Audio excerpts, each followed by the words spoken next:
അമിത്ഷാ എവിടെ, അമിത്ഷാ എവിടെ, ഇതാണ് ഒപ്പോസിഷൻ ചോദിക്കുന്നത്. അപ്പോൾ അമിത്ഷാ എന്താണ് മറുപടി പറയാത്തത്? അമിത്ഷാ മറുപടി പറഞ്ഞ സമയത്തൊക്കെ തന്നെ വാ അടച്ചിരിക്കാനല്ലാതെ ഈ പ്രതിപക്ഷത്തിനൊന്നും ഒന്നും കഴിഞ്ഞിട്ടില്ല എന്നുള്ളതാണ്. അമിത്ഷാ ഒരു സസ്പെൻസ് ഇട്ട് നിൽക്കുകയാണ്. അമിത്ഷാ തിരിച്ച് പാർലമെന്റിലേക്ക് വരുമെന്ന് ഇന്ന് കിരൺ റിജ്ജു പറഞ്ഞിരിക്കുന്നു. വരുന്ന കൊടുങ്കാറ്റാണ്, ആ കൊടുങ്കാറ്റിന് മുൻപുള്ള നിശബ്ദതയാണ് ഈ കണ്ടുകൊണ്ടിരിക്കുന്നത് പാർലമെന്റ്. പക്ഷേ വന്നു കഴിയുമ്പോൾ ഒന്നിനും താങ്ങാൻ കഴിയാത്ത ആ ഉറച്ച ഗർജനമുണ്ടല്ലോ, എനിക്ക് ഗർജനം എന്ന് വിളിക്കാനാണ് ഇഷ്ടം. അമിത്ഷാ എല്ലായ്പ്പോഴും ആ ഗർജിക്കുന്ന ശബ്ദത്തിൽ വളരെ വ്യക്തതയോടുകൂടി മറുപടി കൊടുക്കും. ആ മറുപടിക്കായിട്ട് രാജ്യം കാതോർത്തിരിക്കുകയാണ്. ആ വ്യക്തതയാണ് ആ മനുഷ്യനെ ഇന്ത്യയുടെ ആഭ്യന്തരത്തിൻ്റെ നെടുനായകത്വത്തിലേക്ക് നിലനിർത്തുന്നത്. സാറിന് എന്ത് തോന്നുന്നു? വേറൊരു പ്രധാനപ്പെട്ട ചോദ്യമാണ്. കാര്യം എന്നെ സംബന്ധിച്ചിട്ട് പാർലമെൻ്റ് എന്ന് പറയുന്നത് ഒരു നമ്മളുടെ ഡിസ്കഷനുള്ള രാജ്യത്തിനെ സംബന്ധിക്കുന്ന വിഷയങ്ങൾ ചർച്ച ചെയ്ത് അതിന് വ്യക്തത വരുത്തി തീരുമാനങ്ങളിൽ കൊണ്ടുപോകാനും പുതിയ നിയമങ്ങൾ സൃഷ്ടിക്കാനുള്ള സ്ഥലമാണ്. അവിടെ അമിത്ഷാ ഇതുവരെ അദ്ദേഹം പിന്നെ രാജ്യസഭയിലായാലും ലോകസഭയിലായാലും എത്തിയില്ല എന്നുള്ളത് അദ്ദേഹത്തിന് ഈ എത്ര വലിയ കൊടുങ്കാറ്റാണ് എന്ന് പറഞ്ഞാൽ പോലും അത് ന്യായീകരിക്കുന്നതല്ല. ആണോ? അല്ല, അമിത്ഷാ അവിടെ തന്നെ ഉണ്ട്. അല്ല, പാർലമെൻറ്റിന് പിന്നെ കൂടുന്നത് അങ്ങനെയാണെങ്കിൽ പിന്നെ പാർലമെൻറ്റ് കൂടേണ്ട ആവശ്യമില്ലല്ലോ. ഉണ്ടോ? അപ്പോൾ പാർലമെൻറ്റ് കൂടുന്നത് നമ്മൾ ഗവൺമെൻറ്റിൻ്റെ നയങ്ങളും സമീപനങ്ങളും അറിയാനും മറുപടി കേൾക്കാനും നിയമങ്ങൾ നിർമ്മിക്കാനും വേണ്ടിയിട്ടാണ്. അല്ലേ? നിർണായക തീരുമാനം, എന്ത് നിർണായക തീരുമാനം, വിവരശേഖരണത്തിനായിരിക്കും, അങ്ങനെയൊക്കെ എന്തെല്ലാം ഡിലേ വരാൻ കഴിയും. പറയാമല്ലോ, വന്നിട്ട് പറയാമല്ലോ, ഇത് അസംബ്ലി അല്ല പാർലമെൻറ്റ് വന്നിട്ട് പറയാമല്ലോ, ഇത് വിവരം എത്രയോ പിന്നെ മറുപടികൾ അങ്ങനെയാണ്. ഇന്ന സംഗതികൾ ഇതുവരെ ചെയ്തിട്ടുണ്ട്. ഇപ്പോൾ ഉദാഹരണത്തിന് പിന്നെ ദില്ലിയിലെ വിദ്യാർത്ഥികളെ പെല്ലറ്റ് ഫയറിംഗ് നടന്നിട്ടുണ്ട്, അത് സംബന്ധിച്ച് അന്വേഷണം നടന്നുകൊണ്ടിരിക്കുകയാണ്. അന്വേഷണം നടക്കുന്ന ഘട്ടത്തിൽ എനിക്കൊരു വ്യക്തമായ മറുപടി പറയാൻ പറ്റില്ല. ഇത് നമ്മളുടെ ഗവൺമെൻറ്റിൻ്റെ പോളിസിയല്ല. ഇത് പിന്നെ ഈ നമ്മളുടെ വിദ്യാർത്ഥികളുടെ നേർക്ക് ഇത്തരത്തിൽ പെല്ലറ്റ് ഗൺസ് ഉപയോഗിക്കുന്നത് അതിനോട് യോജിപ്പില്ല. പക്ഷേ അത് സംഭവിച്ചിരിക്കുന്നു, അന്വേഷണം നടക്കുന്നു. അന്വേഷണം കോടതി പറഞ്ഞില്ലേ തോക്ക് ഉപയോഗിക്കാം, പോലീസിന് തോക്ക് ഉപയോഗിക്കുന്നത് എല്ലാം ഉപയോഗിക്കാമല്ലോ, അത് ഉപയോഗിക്കാം. പക്ഷേ ഞാൻ പറഞ്ഞത് അങ്ങനെ ഏത് നടപടിയാണെങ്കിലും പാർലമെൻറ്റിൽ അറിയിക്കുക, അത്രയേ ഉള്ളൂ. അതിനകത്ത് ഇങ്ങനെ മാറി നിൽക്കേണ്ട ആവശ്യം എന്താ? അതുകൊണ്ടല്ലേ രാജ്യസഭ അധ്യക്ഷന് പറയേണ്ടി വന്നത് കിരൺ റിജ്ജുവിൻ്റെ അടുത്ത് അമിത്ഷായെ വിളിച്ചുകൊണ്ട് വരുമെന്ന് പറഞ്ഞത്, ഇല്ലേ? ആ ഒരു അവസ്ഥയിലേക്കൊക്കെ പോകുന്നത് നമ്മുടെ ഇന്ത്യൻ പാർലമെന്റിന് ഒരിക്കലും ഭൂഷണമല്ല എന്ന് തന്നെയാണ് എനിക്ക് തോന്നുന്നത്. പക്ഷേ ഉപരാഷ്ട്രപതിക്ക് പോലും അങ്ങനെ പറയാനുള്ള അധികാരമുണ്ടോ എന്നുള്ളതാണ് മറ്റൊരു ചോദ്യം. അധികാരത്തിലല്ലോ ഇതിനകത്ത് ഒരുപാട്. ഉദാഹരണത്തിന് ഉപരാഷ്ട്രപതിയുടെ ലക്ഷ്യം എന്താണ്? സഭയെ നന്നായിട്ട് നടത്തിക്കൊണ്ടു പോവുക, അല്ലേ? ചെയർമാനാണ്. സഭയ്ക്ക് ലക്ഷ്യമുണ്ട്. ലക്ഷ്യമില്ലാതെ സഭ ചേരത്തില്ലല്ലോ, ഇല്ല. അപ്പോൾ ആ ലക്ഷ്യത്തിനോട് ചേരുന്ന ഏത് നിലപാടും ആയിരിക്കണം ചെയർമാൻ എടുക്കേണ്ടത്. അപ്പോൾ അതിന് റൂൾസ് ഉണ്ട്, വ്യക്തമായ നിയമങ്ങളുണ്ട്. ആ നിയമങ്ങളെല്ലാം തന്നെ കേന്ദ്രീകരിക്കുന്നത് ഈ സഭയുടെ ലക്ഷ്യം എന്താണോ ആ ലക്ഷ്യത്തിനോട് ചേർന്ന് നിൽക്കുന്ന രീതിയിൽ സഭയെ നടത്തിക്കൊണ്ടുപോകാൻ വേണ്ടിയിട്ടാണ്.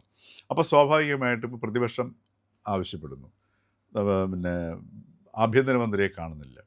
രാജ്യത്ത് ആഭ്യന്തരമന്ത്രിയുടെ മറുപടി കിട്ടേണ്ട ഒരു വിഷയമുണ്ടായി, ജന്തർ മന്ദറിൽ ഉണ്ടായി. അത് സംബന്ധിച്ചിട്ട് ആഭ്യന്തരമന്ത്രിയുടെ ഒരു മറുപടി പ്രതിപക്ഷം ആവശ്യപ്പെടുന്നു. ന്യായമാണോ അന്യായമാണോ? ന്യായമാണ്. പക്ഷേ ഒരു കാര്യമുണ്ട് സർ, പ്രധാനമന്ത്രി നരേന്ദ്രമോദി ഒരിക്കൽ രാജ്യസഭയിൽ വന്ന് പ്രസംഗിച്ച ഒരു അവസരം സാറിന് ഓർമ്മയുണ്ടായിരിക്കും.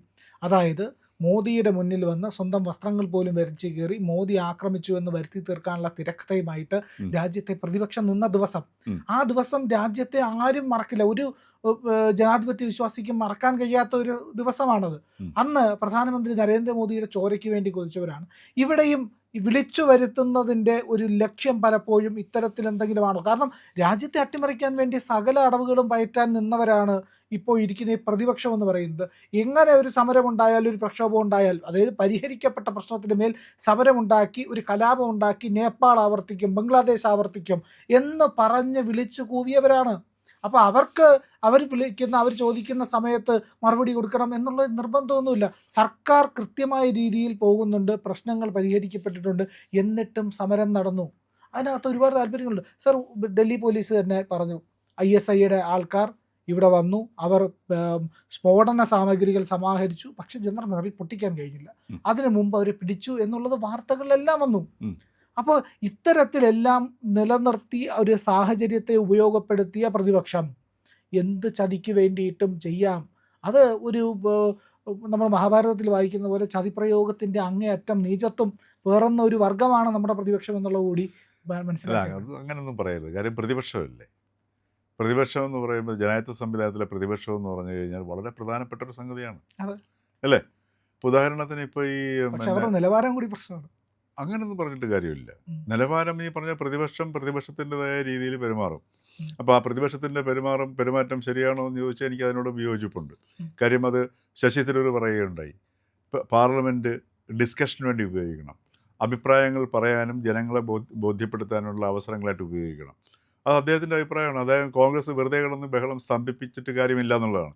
നമ്മൾ 1 മിനിറ്റിന് വേണ്ടിയിട്ട് ലോക്സഭ പാർലമെൻറ്റ് നടത്താനായിട്ട് 1 മിനിറ്റിന് ചിലവഴിക്കുന്നത് 2,56,000 രൂപയാണ്. 1 മിനിറ്റിനാണ്. ഒരു മിനിറ്റിന് അതെ. 1 മണിക്കൂറിന് കോടിയാണ്. ഒരു 1.25 കോടിയാണ് ചിലവഴിക്കുന്നത്. അങ്ങനെയാണെങ്കിൽ പിന്നെ അതങ്ങ് ഒഴിവാക്കിയാൽ പോരെ. പാർലമെൻറ്റ് കൂടേണ്ട ആവശ്യം എന്താ? ഇപ്പോൾ ഗവൺമെൻറ്റിന് പറയാനുള്ള സംഗതി എല്ലാം വന്ന് ഗവൺമെൻറ് പറയും എന്ന് പറയുകയാണെങ്കിൽ പിന്നെ പാർലമെൻറ്റിൻ്റെ ആവശ്യമില്ലല്ലോ. എത്ര കോടി രൂപ നമുക്ക് ഒരു ദിവസം ലാഭിക്കാം? ഒരു ദിവസം 10 മണിക്കൂർ രാജ്യസഭ കൂടുന്നുണ്ടെങ്കിൽ അതിൻ്റെ ചിലവെന്ന് പറയുന്നത് 10-15 കോടി രൂപയുടെ ചിലവ് വരികയാണ് ചെയ്യുന്നത്. ഈ 15 കോടി രൂപ നാട്ടിലെ സാധാരണക്കാർക്ക് കൊടുത്താൽ പോരെ, അല്ലെങ്കിൽ പാവപ്പെട്ടവർക്ക് വിധിച്ചു കൊടുത്താൽ പോരെ. അതിലും പ്രാധാന്യമുള്ളത് കൊണ്ടാണ് അതാണ് ജനാധിപത്യ സംവിധാനത്തിൽ. അപ്പോൾ അതുകൊണ്ടാണ് ഒരിക്കലും നെഹ്റു പറഞ്ഞ ഡെമോക്രസി ഈസ് കോസ്റ്റ്ലി. ഇത്രയും വലിയൊരു ഭാരം നമ്മൾ സഹിച്ചുകൊണ്ടാണ് ഡെമോക്രസി നടത്തുന്നത്. അപ്പോൾ അതിനെ മാനിക്കുക എന്നുള്ളത് ഗവൺമെൻറ്റിൻ്റെ ഭാഗത്തു നിന്നുള്ള ഉത്തരവാദിത്തമാണ്. ഇപ്പോൾ സംശയങ്ങളുണ്ട്. ഇപ്പോൾ എന്തുകൊണ്ട് ഇത് അമിത്ഷായ്ക്ക് വന്ന് ഇപ്പോൾ പ്രസ്ഥാനം നടത്തിക്കൂടാ? ഉദാഹരണത്തിന് ഇപ്പോൾ ആക്രമിക്കുമെന്ന് പറയുന്നത് അതൊക്കെ മോശമല്ലേ പറയുന്നത്? കാര്യം അങ്ങനെ ആക്രമിക്കുമെന്നുണ്ട് തീർച്ചയായിട്ടും. ഇപ്പോൾ ഒരാൾക്ക് ഞാൻ പറഞ്ഞ ഒരു ഹൈപ്പോത്തറ്റിക്കലായിട്ടാണ്. അതെ, ഹൈപ്പോത്തറ്റിക്കലാണെങ്കിൽ തന്നെയും ഇപ്പോൾ ഒരു പാർലമെൻറ്റിൽ ഒരു അംഗത്തിൻ്റെ ഉറപ്പാക്കേണ്ടത് ലോക്സഭ അധ്യക്ഷൻ്റെ ഉത്തരവാദിത്തമാണ്. അതിനുള്ള സംവിധാനം അദ്ദേഹത്തിനുണ്ട്, അതിനുള്ള സംവിധാനം സർക്കാരിനുണ്ട്. അപ്പോൾ അത് ഒരിക്കലും ഒരു ന്യായമല്ല. ഇപ്പോൾ ഒരു അംഗം വന്നു കഴിഞ്ഞാൽ അംഗത്തിൻ്റെ ഏതെങ്കിലും രീതിയിൽ ആക്രമിക്കപ്പെടാൻ സാധ്യതയുണ്ട്. അതിനുള്ള ഇൻ്റലിജൻസ് സംവിധാനം എന്ന് പറയുന്നത്. അങ്ങനെ ആരെങ്കിലും ശ്രമിക്കുന്നുണ്ടെങ്കിൽ തന്നെ അവരെ ബുക്ക് ചെയ്യുക എന്നുള്ളത്, അവരെ കസ്റ്റഡിയിൽ എടുക്കുക എന്നുള്ളതും നിയമത്തിൻ്റെ മുമ്പിൽ കൊണ്ടുവരിക എന്നുള്ളതും വളരെ അത്യാവശ്യമുള്ള സംഗതിയാണ്. ആരെയും കൊണ്ടുവന്നിട്ടില്ല. അപ്പം ഞാൻ പറഞ്ഞത് ഒരു ജനാധിപത്യ സംവിധാനത്തിൽ ഇപ്പം നാളെ BJP പ്രതിപക്ഷം ആണെങ്കിൽ പോലും നമുക്ക് ഈ അഭിപ്രായം മാറ്റാൻ പറ്റുമോ? അത് ജനാധിപത്യ സംവിധാനത്തിൻ്റെ കാര്യം. നമ്മൾക്ക് എന്തു തന്നെയാണെങ്കിലും ഈ ഒരു സംവിധാനത്തെ ആ രീതി നിലനിർത്തേണ്ടത് ആവശ്യമാണ്. പ്രതിപക്ഷത്തിൻ്റെ ഈ ഒരു സമീപനത്തോട് എനിക്ക് ഈ മുഴുവൻ സമയം ബഹളമുണ്ടാക്കി തടസ്സപ്പെടുത്തുക എന്നുള്ളതിനോട് നമുക്ക് യോജിപ്പുള്ള സംഗതിയല്ല. മറിച്ച് ചർച്ചകളിൽ പങ്കെടുക്കേണ്ട ഒട്ടേറെ ബില്ലുകൾ വളരെ വെറുതെ ചർച്ച ചെയ്യാതെ പാസ്സായി പോവുകയാണ് ചെയ്യുന്നത്. അവിടെ ചർച്ച ചെയ്യേണ്ടതാണ്. ആ ചർച്ചകളിൽ പ്രതിപക്ഷം പങ്കെടുത്തിട്ട് ഈ പറഞ്ഞതുപോലെ ശക്തമായി പ്രതിഷേധിക്കേണ്ട സമയത്ത് ഈ പ്രതിഷേധം ഇതിനേക്കാൾ മെച്ചപ്പെട്ട രീതിയിൽ പാർലമെൻറ്റിൽ ഉന്നയിക്കാം. മനസ്സിലായല്ലേ? രാജ്യസഭയിലും ഉന്നയിക്കാം. അപ്പോൾ രാജ്യസഭയിൽ അതുകൊണ്ടാണ് അധ്യക്ഷൻ പറയേണ്ടി വന്നില്ലേ കിരൺ റിജിജുവിൻ്റെ അടുത്ത്? എവിടെ അമിത്ഷായെ വിളിച്ചുകൊണ്ട് വരുമെന്ന് രാജ്യസഭ അധ്യക്ഷൻ പറയണമെന്നുണ്ടെങ്കിൽ ആ ഒരു അവസ്ഥയിലേക്ക് അന്തരീക്ഷം മാറിയതിൻ്റെ പശ്ചാത്തലത്തിലാണ്. അതുപോലെ പാർലമെൻറ്റിലും പ്രതിപക്ഷം ഈ പറഞ്ഞതുപോലെ കോൺഗ്രസിൻ്റെ നേതൃത്വത്തിൽ നടക്കുന്ന ഈ ഒരു സ്തംഭിപ്പിക്കൽ പ്രക്രിയ ഒരിക്കലും ആരോഗ്യകരമായ സംഗതിയല്ല. അത് നമ്മൾ പറയണ സാധനം. കാര്യം ഈ സഭയെ നന്നായിട്ട് ഒരുപാട് രീതിയിൽ ഉപയോഗിക്കാൻ പറ്റും. ഇതിപ്പോൾ അതല്ല, സ്തംഭിപ്പിക്കും.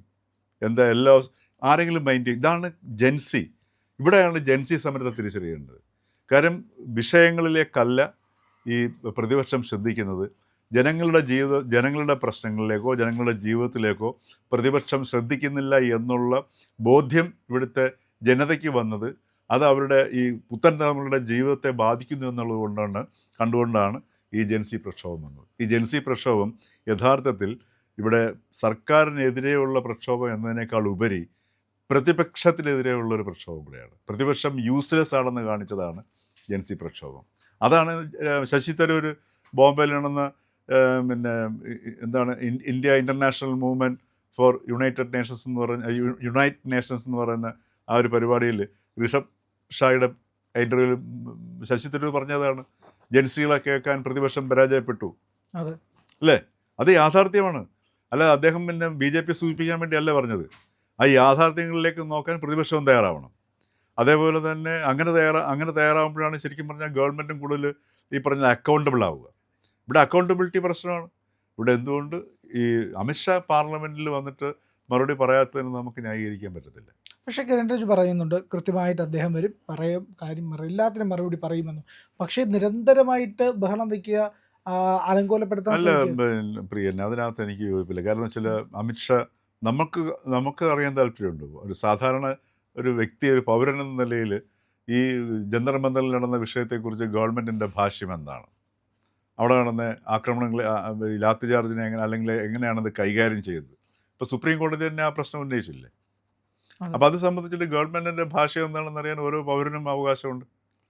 അപ്പോൾ അതുകൊണ്ട് അതിൻ്റെ പേരിൽ ഈ പാർലമെൻറ്റ് പൂർണ്ണമായിട്ട് സ്തംഭിപ്പിക്കുക എന്നുള്ള പ്രതിപക്ഷത്തിൻ്റെ നിലപാടിനൊന്നും നമുക്ക് യോജിക്കാൻ പറ്റത്തില്ല. ആ പാർലമെൻ്റ് എന്ന് പറയുന്ന സംഗതി വെറുതെ സ്തംഭിപ്പിക്കാനും അതല്ലെങ്കിൽ മറുപടി വരാതെ മാറിയിരിക്കാനുള്ള സംഗതിയല്ല. അത് നമുക്ക് വിശേഷിച്ച് ഇന്നത്തെ ഈ കാലഘട്ടത്തിൽ പാർലമെൻറ്റ് നമ്മളെല്ലാം കാണുകയാണ് ചെയ്യുന്നത്.